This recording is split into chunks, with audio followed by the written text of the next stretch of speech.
Picture a loner boy yearning to make contact with aliens and a popular girl wishing for ghosts to be real, but coincidentally their worlds end up colliding and their wishes come true. Having immersed themselves into the world of paranormal and supernatural phenomenons, our lovebirds must work together to survive in this funky new world. Opening on Momo Iace arguing with her boyfriend. Annoyed that her boyfriend continues to hound her for money, but when her boyfriend asks for Momo to offer up her body, Momo fires off a roundhouse kick. Having blocked the kick, the boyfriend retaliates by kicking Momo away, leaving Momo on the ground as he breaks up with Momo, seeing as she isn't useful to him anymore. In class, Muko and Miko scold Momo for choosing such a dreadful boy to be her first boyfriend ever, but Momo defends herself by saying that her ex-boyfriend resembled her dream date, Ken Takakura. Momo cries that she loves masculine men, but her friends ask Momo to stop dreaming. That day, Momo stumbles through the school hallways, suddenly stopping in front of a class where she sees Akaran being bullied by his classmates. But before the bullies can escalate things, Momo decides to stand up for Akaran and sit beside him. Having deterred the bullying, Momo asks what Akaran is reading, but getting bored, Momo decides to leave the scene. Later that day, Momo continues to storm through the hallways, suddenly noticing Akaran calling out to her, but seeing as Akaran has misinterpreted her kindness as some sort of love confession, Momo clarifies that she doesn't have any feelings for Akaran. Luckily, Akaran shows off the magazine he was reading earlier regarding the discovery of extraterrestrial beings on Mars, asking if Momo is a fan as well. Sadly, Momo states she could care less about UFO or aliens. Akaran continues to rant about UAPs and Japan's preparation for a space war, but Momo begins to leave. When Akaran tries spilling more information on Momo, Momo gets pissed, stating that her recent breakup is souring her mood, crying that Akaran's geekiness is the reason he doesn't have friends, only to fling his magazine aside. As Momo leaves the saddened Akaran, Momo realizes she may have said too much, immediately apologizing as she hands Akaran his magazine back. Momo admits that she does believe in ghosts, but Akaran begins to giggle, stating that ghosts don't exist, causing the two to despise each other. Momo reveals that her grandma is a spirit medium, asking if Akaran has ever seen an exorcism where the victim convulses, but Akaran simply plays it off as the victim having an illness. Momo fires back by demanding to know what proves aliens exist, but as the two continue to bicker, Muko and Miko stumble onto the two, glad to see Momo is getting over her breakup. Momo states that if she can prove ghosts exist, she demands Akaran serve her as a gopher, something that Akaran agrees to, as he states he'll make Momo serve him when he proves aliens exist. That night, Momo heads to the abandoned Nagi General Hospital, having been instructed by Akaran to head to the top floor and call for a UFO to abduct her. Momo is freaked out by the rundown location, wondering what sorts of things these aliens will do to her once abducted, but Momo gets weirded out hearing that Akaran may have been abducted in the past, but his memories seem to have been wiped. As for Akaran, he's seen visiting an abandoned railway tunnel as instructed by Momo, boldly heading over some guardrails as he declares he'll prove ghosts don't exist. With some teasing from Momo, Akaran soldiers on into the dark tunnel, but Akaran gets furious hearing that Momo has never met a ghost before. Momo reminds Akaran that her grandma is a spirit medium and that her grandparents mean a lot to her, seeing as her parents are never around, something that makes Akaran feel sorry for Momo. Momo adds that her family is quite weird, having been forced in her younger years to uphold rituals on her way to school for good luck, but naturally such a thing caused her to be bullied by the kids her age. But worst of all, the boys she liked made fun of her. Momo remembers blaming her grandma for making her feel so outcast, feeling bad that her relationship with her grandma grew distant since then. It's also the reason Momo believes in ghosts so much as she wants to defend her grandma's beliefs. Momo had realized that she hated the fact that the boy she liked didn't believe in ghosts, and in turn her grandma, something that Momo refuses to compromise on, especially since her grandma did so much to raise her. But having said too much, Momo asks why Akaran believes in aliens. Akaran states that he doesn't have any solid reason like Momo to believe in aliens, but having discovered some bloody footprints leading up to him, distracting himself by pointing out how easy it is to speak to Momo over the phone. Slowly getting freaked out, Akaran checks behind him for any ghost, but upon turning back into the tunnel, Akaran stumbles onto the ghost of Granny that morbidly offers to do kinky things to Akaran. Terrified, Akarin sprints back through the tunnel, reporting to Momo that he found a ghost. But as Akarin continues towards the exit of the tunnel, the exit suddenly seems more distant than before. When Akarin turns to check on the ghost granny, the entire tunnel turns red, hearing from Momo that the Turbo Granny ghost is a creature you should never lose to in a race, seeing as you'll be cursed if you lose. As the granny sprints after Akarin, it easily catches up to him, forcing Akarin to hang up on Momo, scaring her. Rushing to check on Akarin, Momo instead notices some flashing lights, only to notice 3 businessmen staring at her.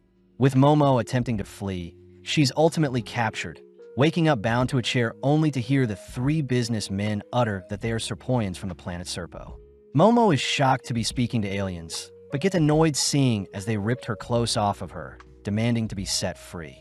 The alien Rokuro reveals that their species reproduces by cloning and doesn't house any females, stating that they want to reclaim their former glory by mating with a human, unveiling a mechanized serpent that horrifies Momo.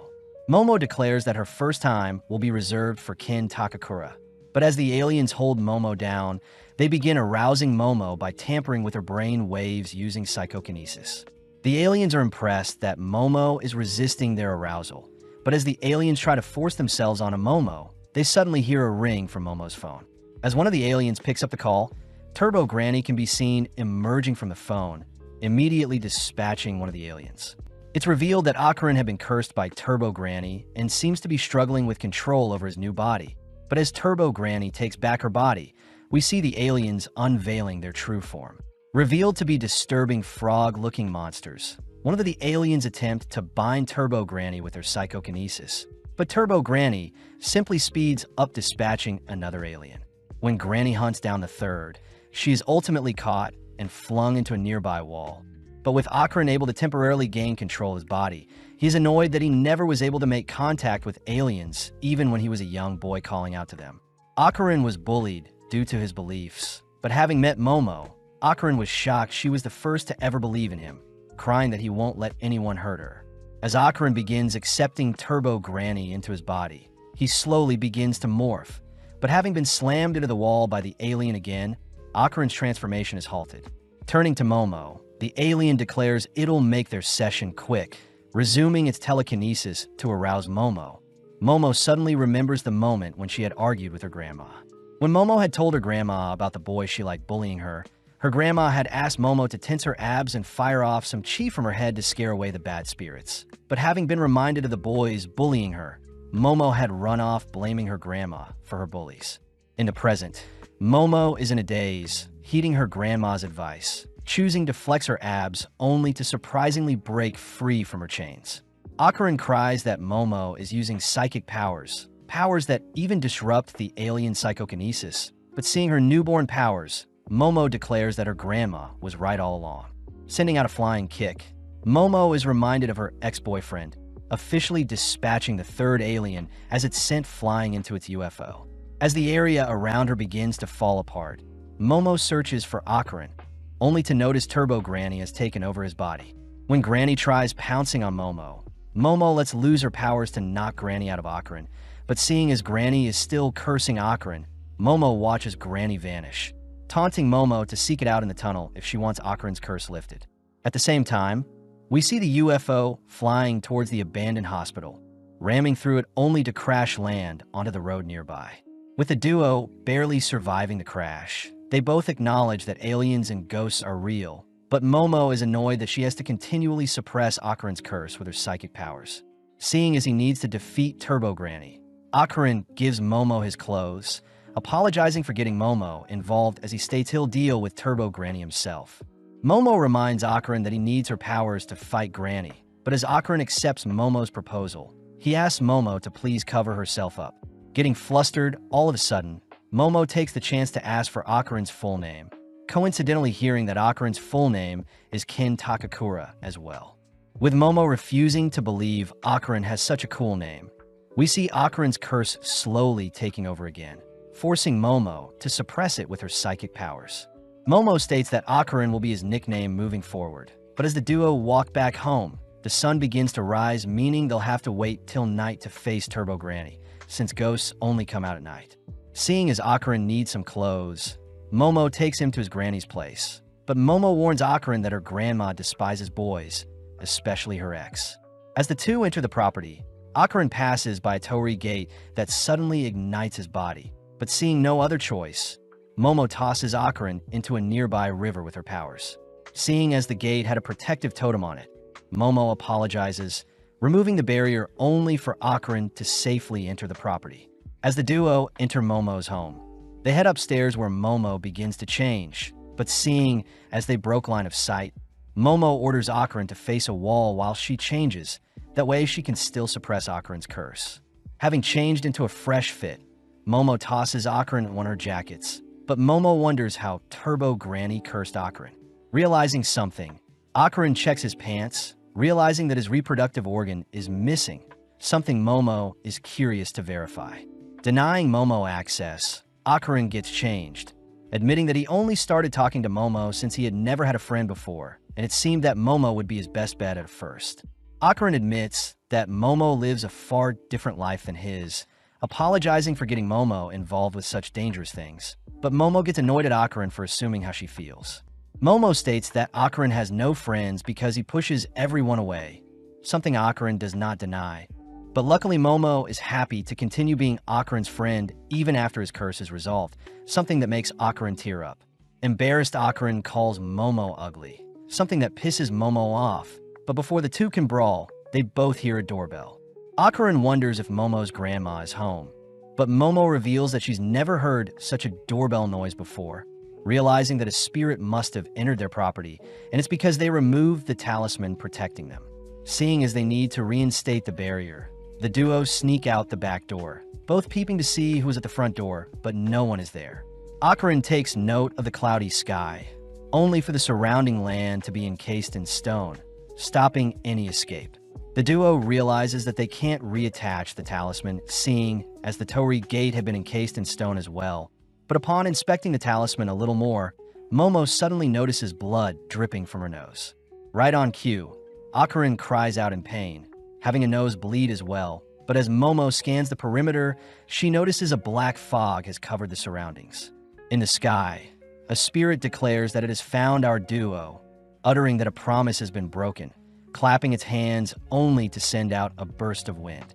Seeing the spirit firing off a punch, our duo leap to evade, watching as the spirit smashes the talisman into the nearby wall. Terrified, the duo run for dear life, both flung beside the nearby house, only to continue fleeing from the spirit's attacks. Hiding behind the house, Akarin recognizes the spirit as the Flatwoods Monster, an alien that is commonly 3 meters tall and have been seen in the prefectures of Yamanashi, Japan. Momo wonders if there is a link between spirits and aliens, but seeing the monster spitting out the black fog, Momo states that she can't use her full powers while suppressing Akarin's curse. With Akarin's curse spiking again, the duo flee from their hiding spot, seeing as the monster smashed the area they were in while searching for them. As Momo suppresses the curse, Akarin takes note of the state of Momo's home, realizing that he can't stand idly by and watch the monster wreak havoc anymore. Akarin asks if Momo can partially release the curse, both suddenly forced to relocate, seeing as the monster has discovered them again. But Akarin cries for Momo to continue suppressing Turbo Granny's mind control whilst allowing the physical enhancements through. Seeing no other choice, Momo focuses in, slowly allowing the curse to take over Akarin's body. But as the monster throws an axe kick onto the duo, Akarin rescues Momo, having transformed with Momo's help. Overflowing with power, Akarin begins talking strangely. But whilst Akarin and Momo are distracted, the monster approaches and attacks Akarin from behind. Luckily, Akarin had reacted fast enough, chewing off the monster's fingers. With Akarin and the monster face to face, Akarin suddenly begins coughing up blood, allowing the monster to get the upper hand, stomping Akarin into the ground. But Momo reacts quickly to rescue Akarin from his daze. Having reverted back to his human self, Akarin says his body can't handle the curse. But as the two observe the monster, they suddenly realize that the monster is performing sumo wrestling moves, wondering if they can defeat it by having its hands touch the ground.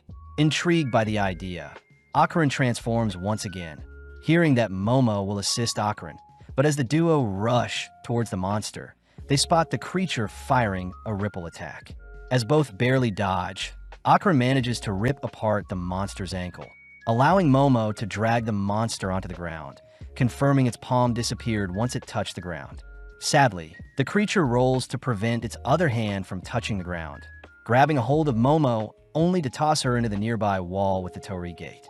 Following up by pummeling Momo, all whilst Akron's curse begins to take over, but luckily, Momo is still awake to keep Akron in check. Momo voices how annoying it is that the monster cheated, but this only pisses the monster off, prompting it to wail onto Momo.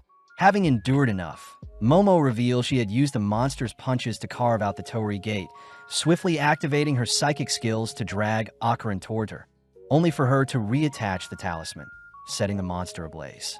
Seeing as Akron is outside the gate with her, they both gasp, seeing as everything is back to normal. But Momo does compliment Akron's new permed hair. Tired, Momo suddenly collapses from exhaustion, leaving Akron to begin transforming, seeing as the granny curse is taking over. Elsewhere, we see Santa Doria as a psychic giving a reading to a young male idol Shoma on a television show, but having gotten everything wrong about them, the producers wonder if Doria's is even psychic. Entering a taxi, Doria's is grilled by her taxi driver for being a fake psychic, but suddenly Doria's exits the taxi, ordering the driver to scram. Back with Akron, we see his cursed body prepare to devour the unconscious Momo, but a sudden brick is broken over Akron's face, blowing him back. Arriving on the scene, Doria's is revealed to be Momo's grandma, Seiko Iase. Seiko orders Akron to attack her, but blinking and appearing behind Seiko, Akron is suddenly set ablaze. Seiko admits that Akron is quite fast, but having set up a trap prior, Seiko traps Akron in a circle etched into the ground. Seiko reveals that she can convert the inside or outsides of her drawn circles into barriers, depending where she places a nail. But approaching Akron, Seiko hears Akron cursing at her. Seiko takes out her bat, clobbering and taunting Akron. Seiko converts her bat into a pencil, drawing an even tighter circle around Akron, but Turbo Granny's voice states that Akron's body will perish if she dies. Sadly, Seiko could care less, seeing as her #1 priority is to protect Momo, placing a nail in the circle only to set Akron on fire. Later that day, Momo wakes up in bed, rushing downstairs only to greet Seiko. Seiko says she knows Momo has been messing around with spirits, but when Momo asks where her cursed friend is, Seiko declares that she has eradicated it.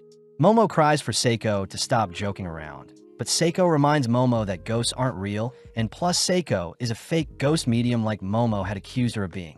Momo is annoyed that her grandma still holds a grudge against her, but seeing no other way, Momo apologizes to her grandma with a deep bow, begging to know where Akron is. Hearing Seiko reveal Akron is in the main shrine, Momo bolts towards the location, pleading for Akron to be okay, but upon opening the shrine doors, Momo spots Akron nonchalantly enjoying a rice ball.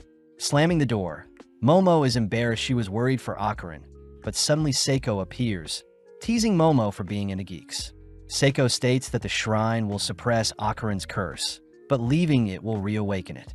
Momo takes the chance to fill Seiko and on Turbo Granny, cursing Akron and her newly acquired psychic abilities. But Seiko is impressed that Akron is cursed by such a powerful creature. Apparently, Turbo Granny used to be called 100 Kilo Granny, a yokai that haunts a tunnel, and a monster even Seiko herself avoided due to its immense spiritual power.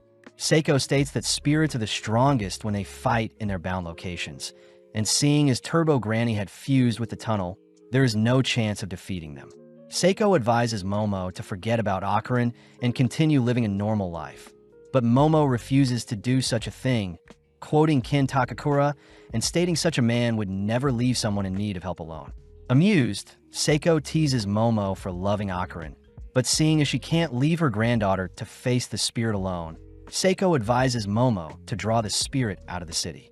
Since Turbo Granny is quite prideful when it comes to winning races, Seiko instructs Momo to draw Turbo Granny out of Kamigo City to weaken it, and this way Turbo Granny can be taken out. Momo wonders why Seiko can't just plaster some talismans around Turbo Granny's tunnel. But sadly, Seiko says her talismans borrow powers from the gods in their current city, and each city have different gods ruling over them. Meaning once the Granny is out of the city, the talismans will be no help. Seeing as drawing the Granny out from their bound city, is the only way. Seiko states that Akarin must begin training to outrun the Turbo Granny, but he'll need to carry Momo whilst training to keep his curse in check. Sadly, Akarin currently in his transform mode is quite weak, so Seiko orders Akarin to do push-ups, sit-ups, back extensions, and squats for 100 reps each, and Momo needs to improve her psychic skills. As Seiko heads to bed, Akarin mentions how young Momo's granny is, but Akarin also takes the chance to apologize for being so weak when facing the Flatwood monster, promising to repay the favor one day. Momo says Akarin is overthinking things, promising to always be there for him, something that flusters Akarin. Later that night, the news reported that all of Seiko's readings on Shoma were actually correct, but Seiko could care less. The next day, Akarin realizes he can't go to the bathroom without Momo watching him to suppress his curse.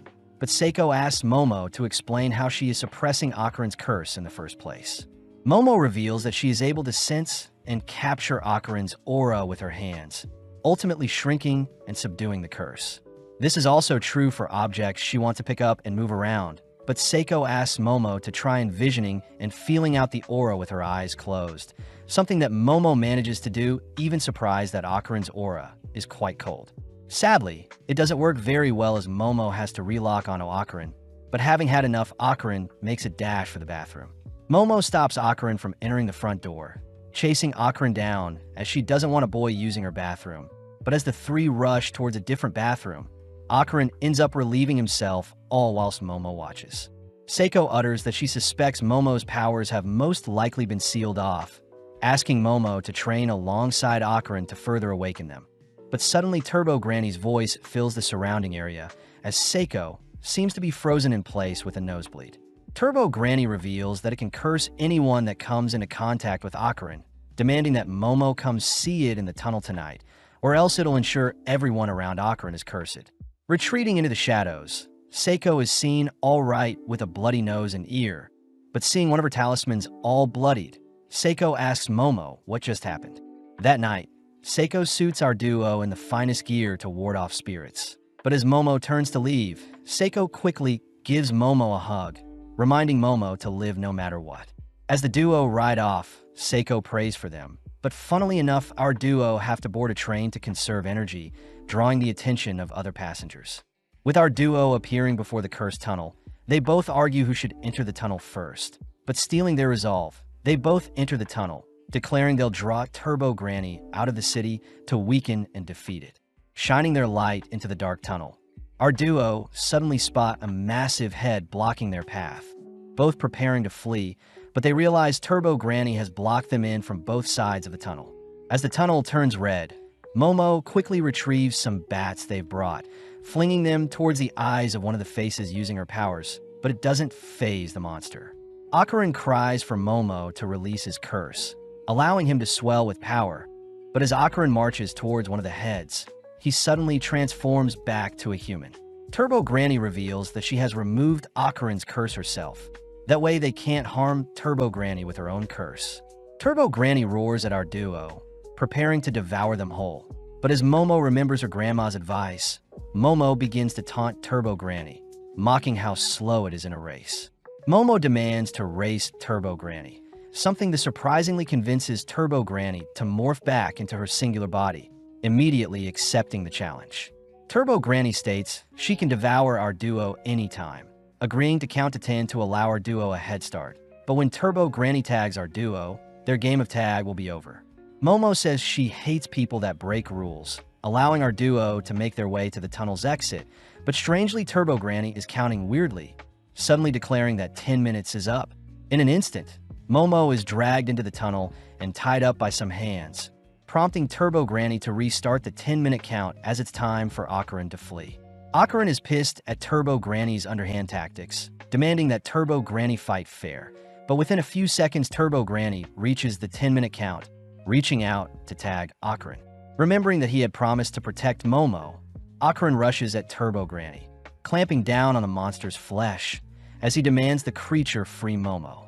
Turbo Granny is pissed, attempting to rip Akarin off it, but sadly Akarin's sacred clothing is preventing Turbo Granny from harming Akarin.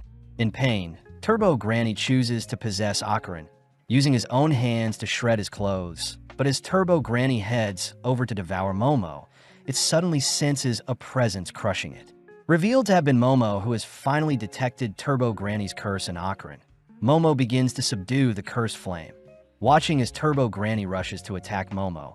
But luckily, Momo completely seals Turbo Granny within Akron.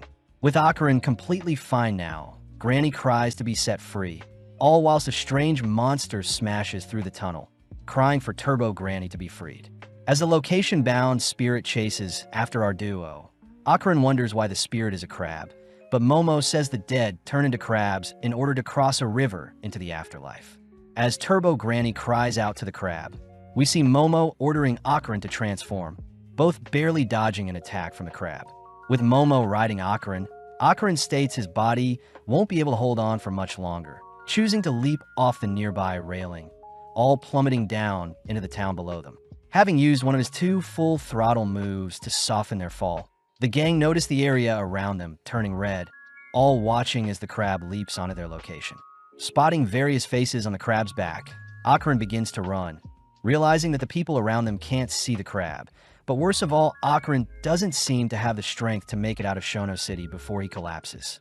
Getting an idea, Momo instructs Akron to head into a nearby Japanese bar, choosing to weave up some stairs to distract the crab, only to position below some pipes.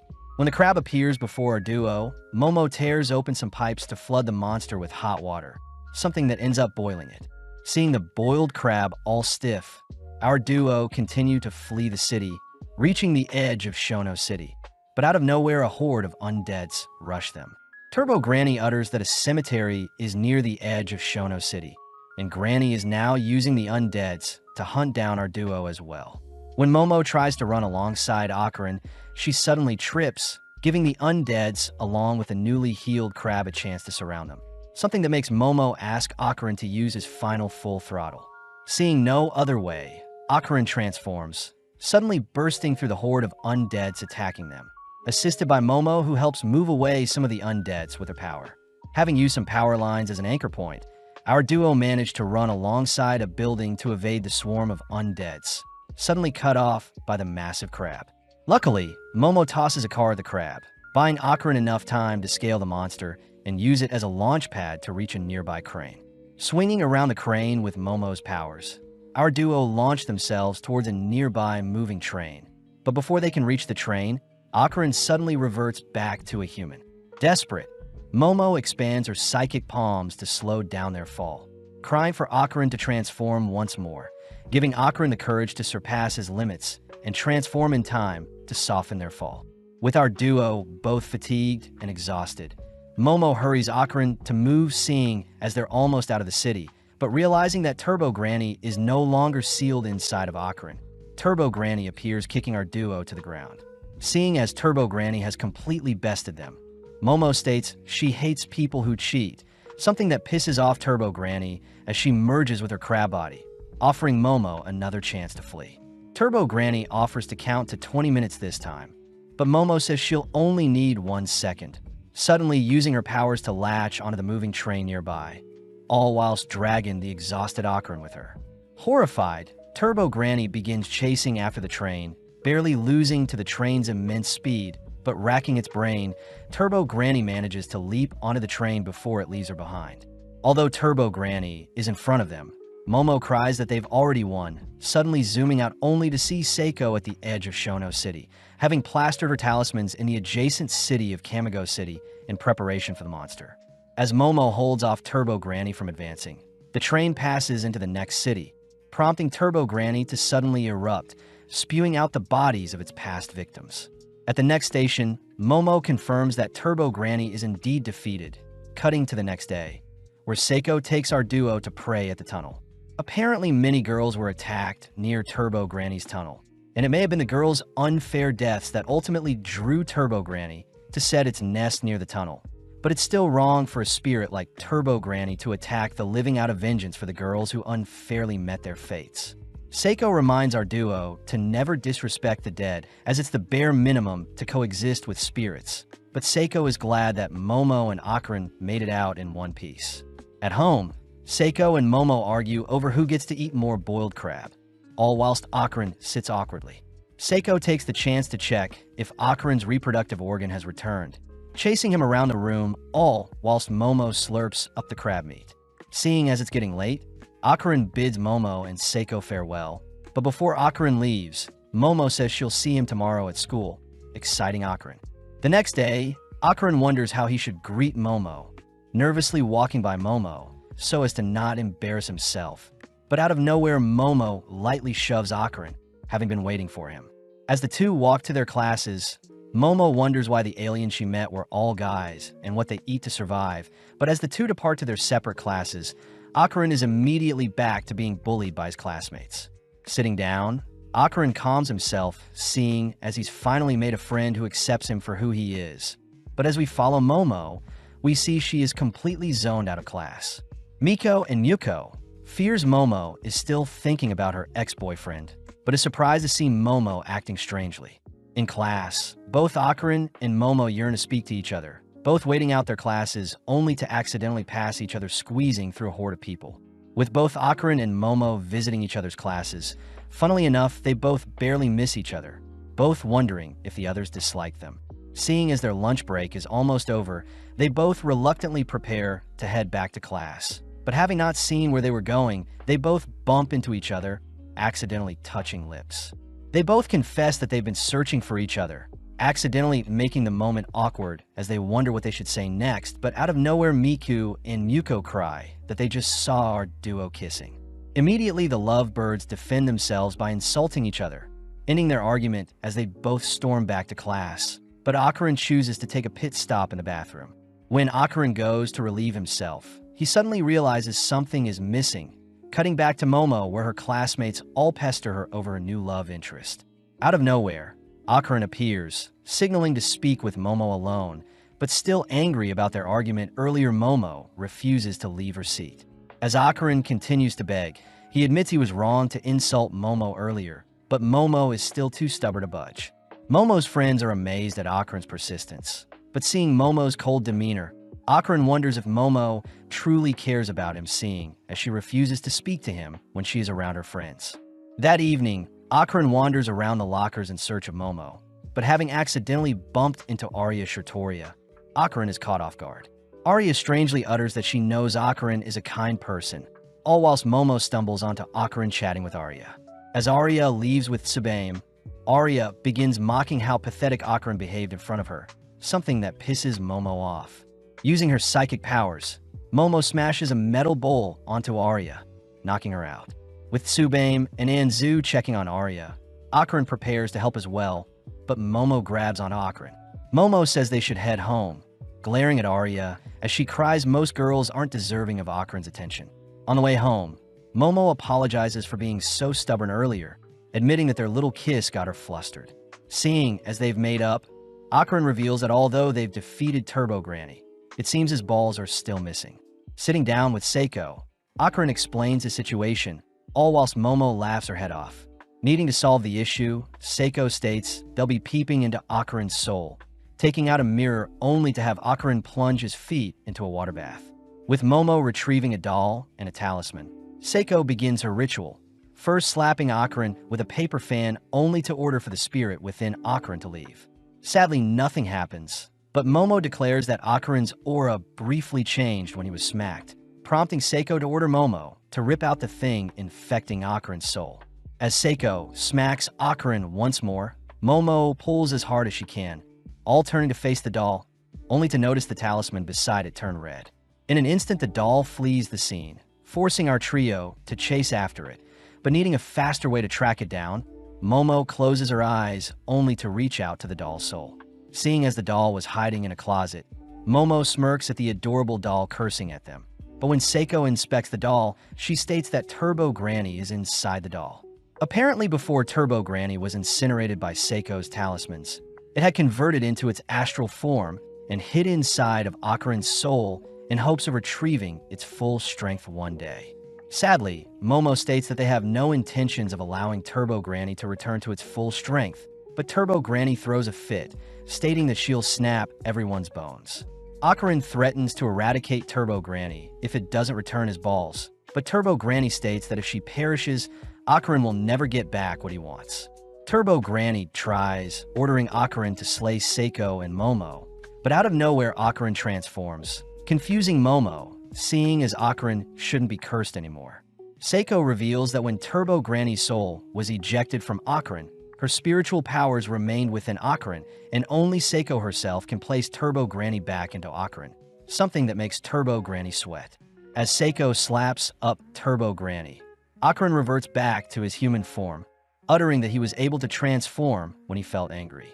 Seeing as Turbo Granny is basically useless, Momo begs Turbo Granny to give back Akarin's private parts, knowing that Turbo Granny is actually a kind spirit, having felt sympathy for the girls that passed away, unfortunately, near her tunnel.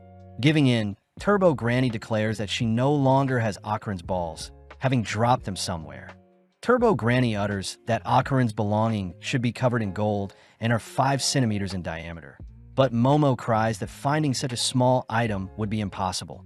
Unfortunate since the balls are dense in spiritual energy and may attract other spirits and yokais. Turbo Granny says the spirits may use the ball to revive themselves, pissing off Momo as it's all Turbo Granny's fault for losing the balls, prompting the gang to return home. Seiko says she'll ask around for any lost balls, reminding Akarin to keep his new powers in check, only to cut to the next day, where Akarin's classmates ask Akarin if he is dating Momo. When Akarin says he isn't, the boys ask if Akarin can introduce them to Momo, seeing as she is their type.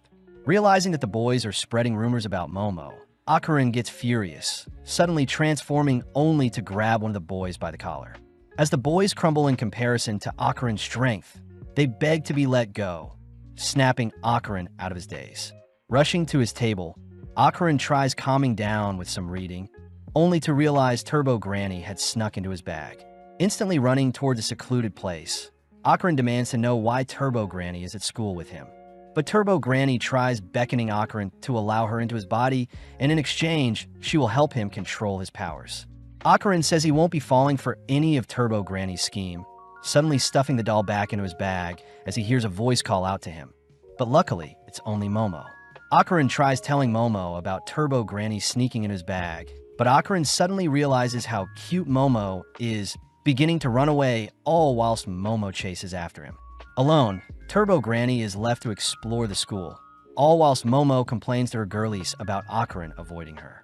Miko reveals that Akarin had gotten into a fight defending Momo from possible rumors spreading about her, something that makes Momo blush, but at the same time we see Arya passing through the school halls. Arya declares that her elegant self can brighten anyone's day. But Arya is still pissed about the day Momo had embarrassed her by dropping the bowl on her head. Plus, it's revealed that Arya herself is the source of all the nasty rumors around Momo. Strangely enough, Arya had seen a wing-like object appear from Momo, believing Momo to be a demon of some sort. Arya says it's fate that she has been given the eyes to see such things, taking out a golden ball only to promise to eradicate the world of all demons. Flashing back, Arya was heading home at night when a golden ball landed on her head. When she had picked it up, she saw a bright light flashing on a passing train. Frightened, she dropped it, and everything went back to normal, but when she picked it up again, she could see specks of bright lights, having been remnants of clash. At school, Arya thanks Tsubaim and Anzu for bringing her a Bible and a cross. But as her friends get tired of Arya's weird antics, Arya suddenly rushes to open a nearby window, demanding to know who the woman in the red dress is. Sadly, Arya's friend can't see anything, watching as Arya begins acting weird again, only to begin flirting with boys who notice her acting strange as well. With Turbo Granny watching everything transpire, we cut to the rooftop where Momo and Akarin have lunch, but Momo asks why Akarin is avoiding her gaze. Momo also demands to know why Turbo Granny is with them, preparing to have a brawl with the doll. But as Akarin holds back Turbo Granny, he utters that Turbo Granny had noticed a strange lady at their school. Turbo Granny says she was looking for the golden ball around the school, seeing as a human could have picked them up, and since humans may be attracted to shiny gold things, the person that picked it up will probably awaken their spiritual powers upon coming into contact with the dense magical ball. Sadly, having spiritual powers puts them at risk as spirits may attack them, something that alerts Momo and Akarin. In class, Arya continues to fondle the golden ball, wondering if she could defeat Momo's demonic powers alone. But as Arya checks on the lady in the red dress, she notes how it's getting ever so close to her. With the school day ending, we see Akron meeting up with Momo, but out of nowhere Arya appears, asking to speak with Momo privately. Having no choice, Momo heads off with Arya, all whilst Turbo Granny tells Akron that Arya is the one in possession of the Golden Ball. Being taken to an abandoned factory, Momo gets weirded out, demanding to know what Arya wants to speak about. But out of nowhere, Tsubaim and Anzu tackle Momo to the ground only to bind her arms. Donning her gear, Arya tries exorcising Momo, believing she is a demon, but her pathetic cross along with her holy prayers do nothing to Momo. Pissed, Momo uses her psychic powers to fling Tsubaim and Anzu aside, only for Arya to try exorcising Momo again, this time rubbing her golden ball on Momo as she cries for the sacred ball to give her strength. With Momo ordering Arya to hand over Akron's golden ball, we see Akron arriving on the scene, seemingly fleeing away from something. At that moment, we see the red-dressed lady tackling Arya, muttering that it's been waiting so long for Arya to finally see her. With Arya suddenly remembering a memory of her as a child, Momo cries for Akron to help Arya, prompting Akron to transform, rushing down the spirit. Sadly, the spirit easily evades, taunting Akron as he dashes towards the red-dressed lady. In mere moments, the spirit outmaneuvers Akron, grabbing a hold of him only to swallow Akron whole. Annoyed, Momo grabs hold of Akron with her powers, but seeing as her hands are bound, Momo is unable to use her full powers and instead receives a devastating kick from the spirit. Swallowing Akron whole, the spirit says it has waited 10 years to reunite with Arya, reminding Arya that it is her mommy, seeing as Arya had called it mommy in the past. Arya is disgusted by the demon's pleading, suddenly all turning towards Momo as she appears from the rubble unharmed, surprised to see Turbo Granny is also unharmed. Turbo Granny takes out a phone she stole, declaring the spirit before them is acrobatic Silky, but as Arya cries she'll eradicate monsters like the tall lady before her, the spirit gets upset, gobbling down Arya whole as well. Infuriated, the tall spirit suddenly erupts, sending her hair towards Momo, only to ensnare her, dragging Momo into the air by her neck. When Momo curses at the spirit, the tall lady simply begins to spin, sending Momo flying through the air only to smash her into the ground. The tall lady gives Momo a chance to redeem herself, asking Momo to call it mommy. But when Momo refuses, the lady swallows up Momo whole. With only Turbo Granny left, Turbo Granny orders the spirit to spit out the kids, but before the spirit can disrespect Turbo Granny, the lady's body is set on fire, having been lit on fire from the inside out when Momo used Arya's cross-shaped lighter along with the spirit's hair as fuel. As the tall lady burns up, it ends up vomiting out our trio, suddenly transforming into a more grotesque monster. Crying, Silky demands to have Arya back, tossing several rails at the gang, but they manage to evade. Rushing through the factory, Akron says Arya's unconscious body is holding them back, but when Momo says she has an idea, Momo is suddenly pulled away, having been caught in Silky's web-like trap. With Momo tossed aside and incapacitated, Silky locks onto Akron, forcing him to continue through the factory, making use of his transformed body to lure Silky away from Momo. As Akron prioritizes Arya's safety, he evades the tall lady's hair with some aerial maneuvers, but suddenly is struck down, forced to tank a kick from the spirit. Seeing Arya laying before it, Silky says she can be together with Arya if it consumes her, but as the monster reaches towards the unconscious girl, the monster suddenly halts in its place. Momo appears, stating that the hair Silky had sprung across the factory ended up tying around too many things and has bound Silky in place, but refusing to give up, Silky kicks down a nearby pillar to free up some space. Seeing an opening, Momo rushes to restrain Silky's legs with her powers, all whilst asking Akron to slay the monster with his full throttle. Akron cries that he doesn't know how to do such a thing, as his past full throttles was out of desperation. But as Silky rips out her own hair to set herself free, it blows away Momo's psychic hands, flinging its hair towards Momo. In an instant, Akron transforms to protect Momo, spearheading a tackle that ends up blowing a hole through the factory along with Silky. But although Momo is amazed, Turbo Granny scolds Akron for his pathetic use of his power. Seeing as Silky isn't a priority anymore, the gang remember to retrieve Akron's golden ball, but as Momo celebrates a successful retrieval of Akron's family jewels, Turbo Granny reveals that Arya is dead. Horrified, our duo confirm that Arya doesn't have a pulse, learning that any human swallowed by a spirit would perish. And it's actually lucky that Ocarin and Momo themselves didn't pass away as well. Desperate, Momo tries resuscitating Arya's heart with her powers, all whilst Ocarin gives Arya mouth-to-mouth. But when Turbo Granny tries calling the ambulance, they all notice Silky crying out to Arya. When Ocarin prepares to attack the spirit once more, Silky offers to revive Arya by giving its life to her. But our duo refuse to believe the spirit. Silky states that she has good intentions, something Turbo Granny validates, finally convincing our duo to trust Silky. Although Momo is still skeptical, she hears Silky asking for her aura to be connected to Arya's. That way Arya's dim aura can be revived. Seeing no other option, Momo focuses in managing to connect both auras, but suddenly we get a peek into the tall lady's life. Having done anything for work, Silky was revealed to have a child that meant the world to her, forcing Silky to take on odd jobs just to make a living and raise the child. With time passing by, Silky's daughter grew fond of ballet, ultimately receiving a red dress that she treasured. Sadly, Silky had borrowed money and failed to repay her dues, leading her loan sharks to punish Silky and take her daughter as collateral. Pissed, Silky had frantically tried chasing after the loan sharks, but with her wounds getting the best of her, Silky passed away soon after. Flung into another world, Silky danced mindlessly at her cruel fate, feeling lifeless, especially since her reason for living was no longer with her. One day, while Silky was roaming around as a spirit, a young Arya had called out to her, mistaking Silky as her mother, but Arya's father reminded Arya that her mother had passed away. From that day onwards, Silky had claimed Arya to be the child she must protect, but in the present Arya finally awakens, all whilst Momo breaks into tears.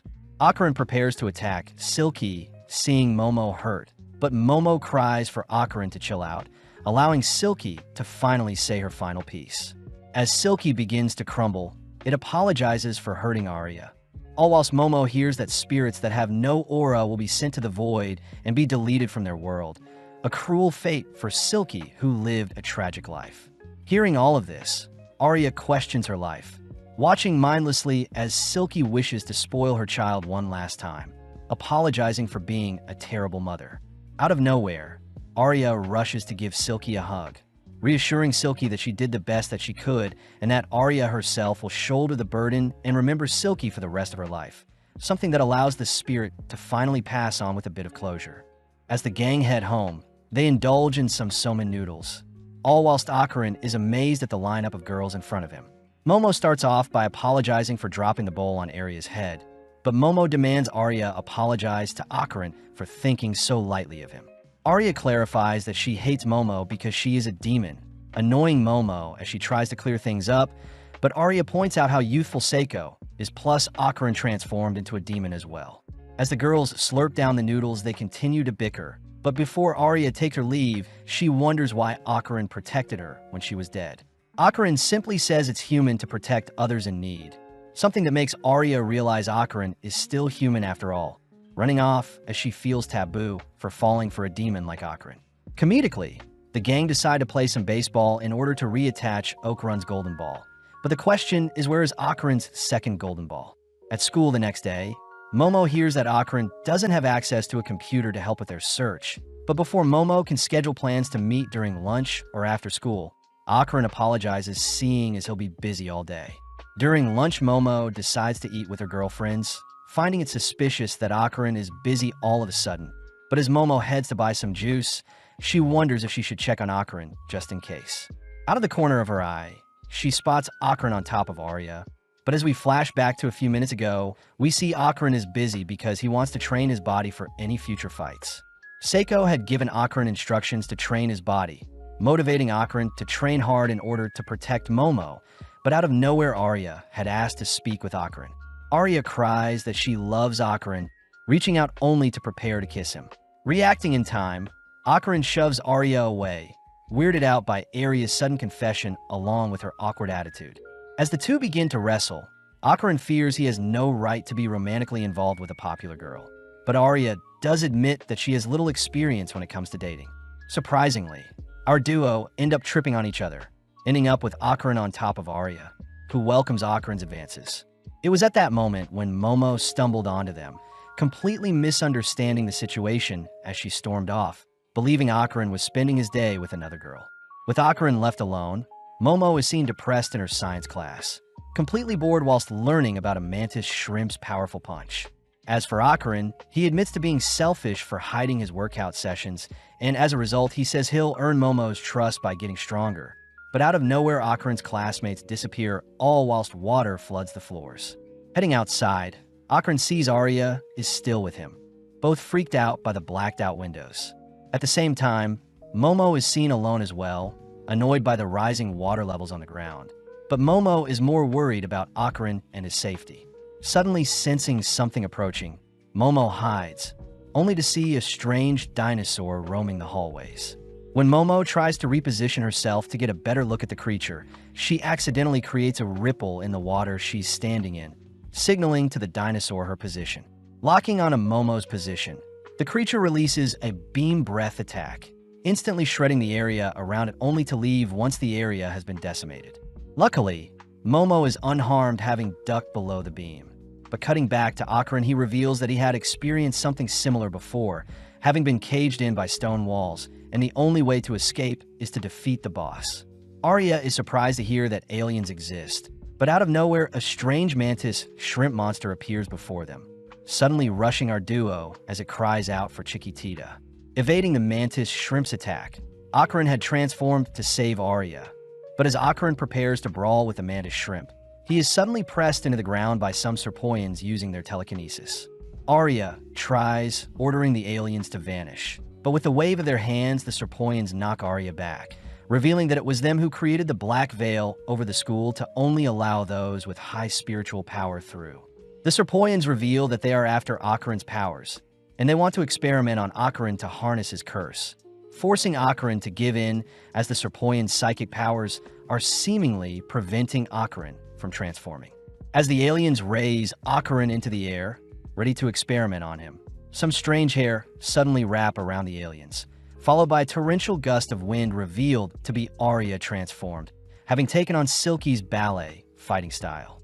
Having knocked down two of the three Serpoians, Arya quickly covers her eyes, seeing as Akarin is basically naked, but Arya turns around realizing a single Serpoian and the mantis shrimp are working together.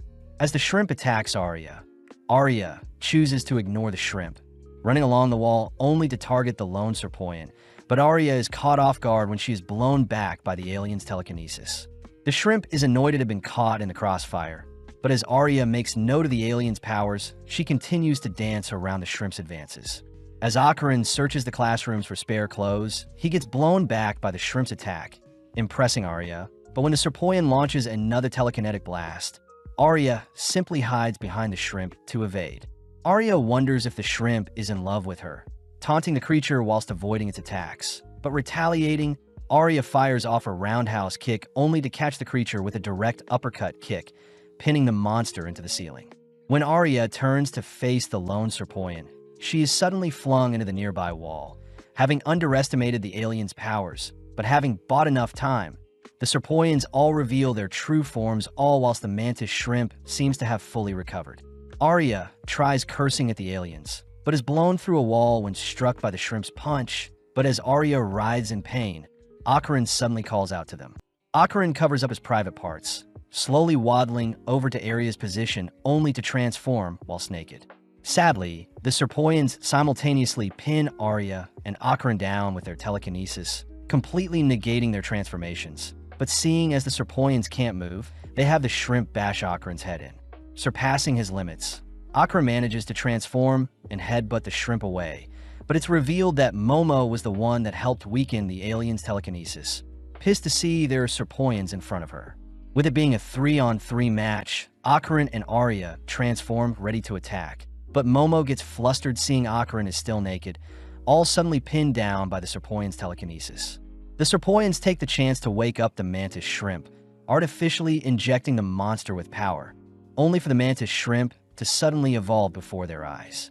In the blink of an eye, the shrimp pummels Arya and Akarin with several punches, but before the duo can be knocked out, Momo comes to her senses, fighting off the Serpoian's telekinesis with her own psychic powers. Trying again, Akarin and Arya transform, prompting Arya to lead with an axe kick onto the shrimp. But the shrimp blocks only to send Arya into the ceiling. As the shrimp fires a devastating punch onto Arya, Akarin intercepts, rescuing Arya. Working together, Akarin helps maneuver around the shrimp's speed, all whilst Arya nails the shrimp with several kicks. But this makes Momo jealous. As Momo loses focus, the Serpoians manage to pin our trio down, but out of nowhere the water level rises absurdly, suddenly drowning everyone. Although our trio are able to breach the surface, Momo realizes that the nearby walls and ceiling are all water as well. But suddenly the building's lights turn off. Sensing a disturbing creature swimming by them, Momo cries that they should find an escape route, but Akarin states that the monster before them is called Nessie, something Arya adores about Akarin. The Serpoians attempt to scold Nessie for not slaying Momo correctly, but Nessie suddenly slays one of them with its beam breath. As Akarin and Momo flee for dear life, Arya is suddenly struck from below, sent flying into the area of water that replaces the ceiling, all whilst the attacker is revealed to be the mantis shrimp who thrives underwater. Funnily enough, the shrimp still needs to breathe air. Worst of all, Akarin realizes that Turbo Granny's powers can't swim. As Momo and Akarin continue to swim to evade the shrimp's punches, Momo says she can't rescue Arya, seeing as the shrimp is in the way. When Akarin offers to distract the shrimp for Momo to retrieve Arya, Momo gets annoyed, accusing Akarin of only caring for Arya. Seeing as Momo is still angry about earlier, Akarin reveals that everything he's done is to impress Momo, flustering her as he pushes Akarin away. At that moment, our duo are struck by one another of the shrimp's punch, forcing Akarin to tackle Momo aside as they both gaze into each other's eyes in the water. Getting an idea, Momo propels Akarin towards the shrimp only to divert their course towards the ceiling to evade the shrimp's attacks. Having entered the ceiling, Momo grabs hold of Arya, all heading into a room where Momo manages to resuscitate Arya. Momo orders Arya to strip, seeing as their clothes are holding them back. But as we follow the mantis shrimp and the Serpoians, they seem to be fleeing from Nessie, who seems to be slaying everything in its path, forcing the Serpoians to prepare to merge with the others. As Arya and Momo ride Akarin, they all dive in the water to face the aliens. But upon realizing that the Serpoians have merged with both Nessie and the mantis shrimp, our trio hurriedly evade the monster's beam attack. Breaching the surface for some air, the gang realize that the monster is absorbing water for its next beam attack, prompting the gang to agree to try and break the monster's neck to render the attack useless. Submerging once more, Arya takes charge by wrapping her hair around the monster's neck, choosing to dive towards the monster with her leg outstretched, but sadly the monster intercepts Arya with its fist, following with a flurry of attacks that stall long enough for it to unleash another beam attack. Racing against the beam, Momo and Akarin manage to rescue Arya, realizing that the monster has the beam attack and the shrimp's close quarter punches. As our trio flees from the monster, Momo realizes something, but before she can say anything, an explosion separates our trio. Momo is revealed to be the monster's main target, barely able to hold her breath whilst in the water. But as the monster throws out a punch, Momo suddenly removes the water in their surroundings. Momo knows that mantis shrimps aren't able to unleash their full power on land, seeing as the impact from their punch would shred their own bodies. A weakness Momo has used to have the monster tear away at its own body. As a last-ditch effort, the monster latches onto Momo, attempting to drown her whilst it charges up another beam attack. But Arya had reacted fast enough, latching onto the monster, all whilst giving Akarin a direct path towards Momo. In the blink of an eye, Akarin rushes and slays the monster, clinging onto Momo with his final breath of air, only for the surrounding area to return back to normal. Momo and Akarin are relieved to be back in the school, but realizing that they are naked and soaking wet, our trio flee the scene, all whilst the other students demand to know what is happening. Elsewhere, we see the school nurse, Ju, asking if our trio is being bullied, but sadly our trio utters nothing. Ju insists that they tell the truth, as she doesn't tolerate bullying. But as another teacher tells Ju she is receiving a phone call, Ju leaves our trio alone while she attends to other business. Both Momo and Arya begin to break down, seeing as their public image is ruined. But Akarin wonders why the aliens were after Turbo Granny's power. Momo asks how Arya was able to use Acro Silky's powers, reasoning that since the tall lady revived Arya, it would make sense she now shares the tall lady's powers. But Akron states that Arya herself may also be a target, seeing as she has powers. Momo finds it strange that the aliens want Turbo Granny's yokai powers, but Akron utters that it must be because the demons and aliens of Earth are fighting against the aliens invading their world. This also explains the reason for aliens needing to experiment on spiritual humans. But regardless, the girls continue to cry that everyone has seen them naked, all agreeing to blame the mess on Momo, who asked everyone to strip. Right on cue, Arya's friends enter the room to retrieve Arya, blaming the mess on Momo, but Momo could care less. Now alone, Momo demands the reason why Akron was on top of Arya. But as Akron mutters that he was secretly trying to get stronger to impress Momo, Momo can't help but admire Akron. Hearing that Akron was getting stronger for her sake, Momo begins to tease Akron. But before Akron can leave, our lovebirds exchange some flirty glances. Out of nowhere, Miko and Yuko appear asking to know why Momo was naked on Akron. But when Momo tries explaining things, the girls only get more confused. Getting to the bottom of things, Miko deduces that there is a love triangle between Arya, Akron, and Momo, and Akron seems to be the one the girls are fighting over. In class, Arya's classmates offer to help Arya with any trouble she is facing, something Arya smirks about, seeing as her popularity hasn't diminished whatsoever. But suddenly Arya's classmates blame Momo for embarrassing Arya. Hearing her classmates scheming horrible things to further punish Momo, Arya admits to being the one that spread the heinous rumors about Momo to begin with, refusing to tolerate any further harassment of Momo. As Arya marches through the school halls, she sits alone wondering why she stood up for her sworn enemy. But out of nowhere, Momo appears checking in on her. Momo asks how Arya is doing, but Arya tries putting up a wall between them, demanding that Momo leave her alone. Momo deduces that Arya didn't add any more fuel to her already bad image. But before Arya can say another word, the girls notice the mantis shrimp is still alive, both preparing to engage the creature. Surprisingly, the monster suddenly collapses, crying out to its baby, Chiquititia. Waking up, the shrimp realizes it's been patched up, but Seiko and our trio confront the monster, wondering if the shrimp is an alien or a Japanese kappa. As the shrimp takes a battle stance, it realizes it has been served some curry, immediately kneeling down as it cries tears of gratitude to have been served a loving meal. With the gang buying some sushi, they all start fighting over who gets what, all pairing up with Turbo Granny brawling with Akron, Seiko taking on the shrimp, Momo and Arya arguing with each other. Finishing up the meal, the shrimp reveals that his son is very ill, and if his son doesn't receive blood every day, he'll pass away just like the shrimp's wife did. The shrimp's manner of speech is quite ambiguous, but the gang hear that the shrimp's homeland is war-torn, so he had to leave to a foreign land to earn some extra currency. The shrimp begins blaming himself for his son's condition, and worst of all, there is nothing he can do about it, suddenly shedding some tears. Akron asks what he can do to help, wondering if he can hand over his private parts to help the shrimp get paid, and then the gang can simply attack and retrieve his private parts once the shrimp's family is taken care of. Momo refuses to allow Akron to be put in danger, but Arya sides with Akron's selfless offer, prompting both girls to begin arguing. The shrimp says he must get a proper job and not inconvenience our trio further, promising to never harm our trio, but before the mantis shrimp can leave, Seiko says the shrimp's blood stinks. With Seiko sniffing at the bandages wrapping the shrimp, Seiko takes out some milk, asking the shrimp to taste it, but surprisingly the shrimp utters that the milk is equivalent to the blood that runs through their body. Seiko reveals that the mantis shrimp's blood is similar to cow's milk, and seeing as the shrimp's issue can be resolved with milk, Seiko says she'll give the shrimp a cow to give it an infinite source of blood for his sick child. As the shrimp beams up a cow, he promises to repay the favor in the future, instantly disappearing from the skies. Back inside, our trio begs Seiko to buy them new school uniforms, but Seiko refuses.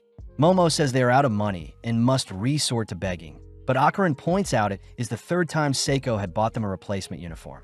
Seiko orders Momo to do an impersonation of Hiroshi Abe the comedian if she wants her uniform, forced to keep up the act as she answers the doorbell.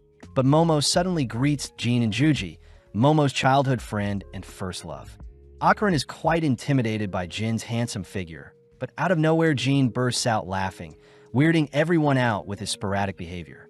As Seiko shows Jean to his room, Seiko reveals that Jean will be living with Momo from today forth. But Momo refuses to live with a boy, all whilst Arya accuses Momo of gathering demonic allies. Seeing as it's getting late, Arya heads home, leaving Akron to bid farewell as well. But before he leaves, he shyly wishes to see Momo tomorrow at school, something that pleases Momo.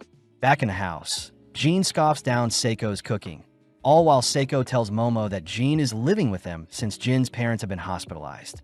As Jean and Momo wash the dishes, Jean takes the chance to apologize for making fun of Momo when they were younger, telling Momo he can see ghosts now. Momo asks if Jean had come into contact with any golden balls, but Jean denies such a thing, telling Momo that after they went their separate ways in middle school, Jean and his family wound up moving out into a house surrounded by a forest. Immediately, Jean felt something was strange with his new home, and when Jean told his family, they laughed it off, leading to one fateful night when the entity haunting him showed itself to Jean. Ever since then, his parents' health had gotten worse, leading Jean to rally together 5 exorcists that could solve his issue, but sadly 3 of the 5 had taken their own lives soon after facing the entity. As a last resort, Jean is asked if Seiko could help him, something Momo reasons was the right thing to do. Jean once again deeply apologizes for making fun of Momo when they were younger, but suddenly Seiko reminds the pair that her powers only work in Kamigo City, meaning Momo herself will have to deal with the issue, and Seiko suspects the golden ball must be behind this somehow. At school the next day, Jean celebrates seeing as he's transferred schools, immediately captivating the girls in his class. Although Jean's parents are hospitalized, it doesn't stop Jean from asking for a girl's phone number, even dancing through the class as he's seated next to Momo and her friends. Unfortunately, Miko and Yuko begin falling for Jean as well, but Jean clarifies to everyone that he and Momo are childhood friends living together, something that Momo's friends forbid, seeing as Momo and Akron are already a thing. Following Akron, he is completely lost in thought, agitated at the thought of Jean re-entering Momo's life and being all chummy with her. Akron fears Momo will stop talking to him if she starts dating Jean, refusing such a reality as he strives to grow stronger. But suddenly Momo appears to check on Akron. As Momo sits down for her lunch, she offers to feed Akron since his hands are tied up, but sadly Jean joins them, offering Momo her favorite yogurt drink. Seeing Momo drawn towards Jean, Akron can't bear the sight of the girl he likes being taken away from him, choosing to leave the scene. But as he turns a corner, he suddenly notices a mannequin bolting towards him. Crying out for Momo, Akron begins fleeing from the mannequin, but the mannequin easily overtakes Akron, now charging towards Momo. Momo prepares to restrain the mannequin, but suddenly Jean tackles her to the ground, allowing the mannequin to leap over them, but Momo suddenly spots a golden ball attached to the mannequin. Seeing as Jean is refusing to let go of her, Momo has no choice but to grab hold of the mannequin with her powers, ultimately being dragged along with the mannequin, all whilst Akron runs after them. Seeing as the mannequin has left the school, Akron transforms, preparing to race after them, managing to catch up to the mannequin. When Momo tries reaching out to Akron, the mannequin leaps onto a building, giving Momo a chance to catch the mannequin on a power line, but the mannequin's momentum shreds the power line. With Momo suddenly seeing a bus heading their way, Akron manages to pull Momo to safety, grabbing hold of her only to fling her and Jean onto his back. Still chasing after the mannequin, Akron grounds himself, allowing Momo to pull the mannequin towards them, but the mannequin puts up a good fight, refusing to give up. As the mannequin breaks apart, it manages to escape capture, only to reassemble itself, all whilst continuing to run away. Having lost sight of the mannequin, Akron reverts back to his human form, all watching as Momo smacks her hands together, managing to guide our trio toward the junkyard. Sneaking inside, the gang spot the mannequin sprawled out on the ground, leading Momo to reveal she had retrieved the mannequin's heart when it split apart, and she had been punching the heart to locate the mannequin's screams. Momo demands to have Akron's golden ball back in exchange for the mannequin's heart, but suddenly a voice calls to Teru, the mannequin before them. Freaking out, Teru rushes onto the pile of junk nearby, searching around for the voice only to unearth another mannequin he calls Hannah. Teru cries that he'll do anything to be together with Hannah, something that resonates with Akron, as he hears Teru confessing his deepest desires to spend the rest of his life with her. Returning home, our trio beg to have Hannah stay at Seiko's home. And as for Teru, he promises to not act up as long as Hannah is safe. Momo also mentions how the gold ball she saw on Teru was simply a Christmas ornament. But as Momo prepares to set the table for dinner, Akron can't help but get jealous seeing how flirty Jean is to Momo. Remembering how Teru spilled his heart out to Hannah, Akron cries he won't lose Momo to Jean, but Seiko orders the boys to keep it down. Seiko reminds Momo that she'll be heading to Jin's house this weekend, leading Momo to reveal that Jean needs his house exorcised and is the reason he is here in the first place. With Akron agreeing to come along, we cut to the school where we see some school kids planning on messing with a Ouija board, but out of nowhere, Teru sprints past them, leaping through a window. Wanting to see Hannah, Teru boards a train, but as he dreams of visiting his loved one, he is accidentally run over by a truck. Following Momo, she is seen waiting outside with Hannah for Teru's arrival. But as time passes by, Momo falls asleep outside beside Hannah. As the sun begins to rise, Teru finally arrives, apologizing for visiting so late. But at the same time, we see Jean on edge, unable to sleep due to the mysterious entity haunting him. With the big day arriving, our trio board a train, passing time by playing Old Maid, but Akron seems to be losing constantly. Jean tries cheering Akron up with some snacks, but Akron simply gets more depressed seeing Momo and Jean reminisce about their childhood, making Akron feel pathetic as he sees his own jealous reflection in the window. Akron tries distracting himself by uttering that he needs to retrieve his golden ball no matter what, but seeing as Jean and Momo are non-stop chatting, Akron interrupts in by educating the two on the Tsukinoko. Coincidentally, Jean utters that his village as a legend revolving around the Tsukinoko shrine, where the villagers worshipped a great serpent for 200 years. Seeing as Jean has stolen his spotlight, Akron tries bringing up the other myths to intrigue Momo. But accidentally, Akron starts to hit off with Jean as he is the second person to take a liking to the paranormal, just like Momo. Jean asks if he can be friends with Akron. Akron says he doesn't deserve any friends since he is quite awkward. But as the trio leave the train, they enter a hot spring district where Jin's father works. Seeing as his father researches volcanoes in a nearby college, Jin's family had to move out to the hot spring town, and rumor has it that the nearby volcano erupted 200 years ago. As Jean guides the duo up some stairs, they're forced to climb several hundred flights of stairs, finally making it to Jin's home exhausted. At first glance, Momo can't detect any abnormal spirits nearby, but as the trio enter the home, we see the villagers of the hot spring town spying on them with their maniacal grins. Looking around the house, neither Momo nor Akron find anything off about Jin's home, beginning to doubt Jin's story about strange occurrences in his home. But Momo does mention how the ghost could be hiding at the moment. Momo suspects the enemy has a weak spiritual presence, meaning it'll be easy to defeat them, exciting Jean. Jean rushes off to fetch some refreshments for our duo, all whilst Momo decides to visit the hot springs, promising to return by sundown. Seeing as the boys are alone, Jean asks to teach Akron soccer, showing off the basics to dribble and kick, but Akron gets embarrassed seeing how pathetic he is. Akron wonders if he can impress Momo with his new soccer skills by the time she gets back. But as Akron continues to train with Jean, Jean suddenly asks if Akron loves Momo. Following Momo, she indulges in the hot spring, having intentionally left the boys alone seeing as Jean is Akron's first male friend. Back with Akron, he cries that he loves Momo as a friend, but when he hears Jean say he loves Momo's eyes and personality, the boys begin to argue who loves Momo more. When Jean tries bringing up his childhood friend's status to win the argument, Akron suddenly remembers his kiss with Momo, quietly accepting victory as we cut back to Momo, who decides to wrap up her bath. Momo says it's unfortunate that the hot spring is walled off, wanted to see the scenery whilst bathing, but out of nowhere, Julian Kitu, Jamanuel Kido, Juichi Kyo, Jihiko Kitu, and Jujina Kido all enter the mixed-gender hot spring, ready to join Momo. As Akron and Jean continue to wrestle and fight over Momo's honor, they suddenly stop, having noticed a strange room appear next to Jin's home. But as this happens, the five men enter the bath, all approaching Momo. Jean and Akron inspect the wall, separating the house and the extra room. But upon realizing it's hollow, Jean reasons they should have a closer look. Jean takes charge by smashing a hole in the wall, shocked to see hundreds of talismans crammed inside the wall. But as we cut back to Momo, we see the five adults swimming towards her. Momo wonders if she can deal with them all at once, But before Momo can activate her psychic powers, she is tackled and pinned down below the hot spring waters.